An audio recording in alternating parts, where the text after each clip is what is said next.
মহাশিবরাত্রি। অনেকে বলেন এটি মহাদেবের বিবাহ বার্ষিকী, কিন্তু সত্যটা তার চেয়েও গভীর। এটি অর্ধেক সত্য কথা। এই রাত শুধু আনন্দ আর উৎসবের নয়, বরং সেই ভয়ঙ্কর অন্ধকারের শ্রামক যখন সৃষ্টি ধ্বংসের কিনারায় দাঁড়িয়েছিল।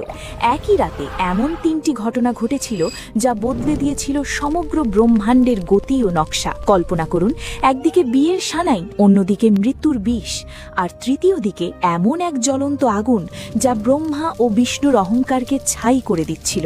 যদি আপনারা 16ই ফেব্রুয়ারির আগে এই কাহিনী শুনে থাকেন, তবে সাবধান হয়ে যান। আজ আমরা জানব শিবলিঙ্গের প্রকট হওয়ার সেই রহস্যময় ঘটনা যা সত্যিই শরীরে শিহরণ জাগায়। গল্পে ফিরে যায় একসময় ব্রহ্মা ও বিষ্ণুর মধ্যে বিরাট বিবাদ বাধে। দুজনেই দাবি করছিলেন, আমি মহান।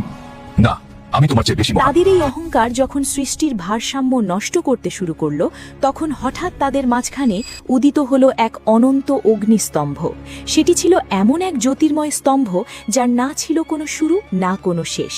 সেই অগ্নিস্তম্ভ থেকে এক গম্ভীর ধ্বনি ভেসে এলো, যে আমার শেষ প্রান্ত খুঁজে পাবে সেই মহান হবে। ব্রহ্মা হংসরূপ ধারণ করে উপরের দিকে উঠতে লাগলেন, আর বিষ্ণু বরাহরূপে নিচের দিকে প্রবেশ করলেন। যুগের পর যুগ কেটে গেল, বিষ্ণু শেষ খুঁজে পেলেন না এবং বিনম্রভাবে নিজের পরাজয় স্বীকার করলেন। কিন্তু ব্রহ্মা ফিরে এসে দাবি করলেন তিনি নাকি শেষ প্রান্ত দেখেছেন। সেই মুহূর্তেই অগ্নিস্তম্ভ থেকে উদ্ভাসিত হলেন কাল ভৈরব। শাস্তিস্বরূপ তিনি ব্রহ্মার সেই মাথাটি ছেদন করলেন যে মাথা দিয়ে মিথ্যা উচ্চারিত হয়েছিল।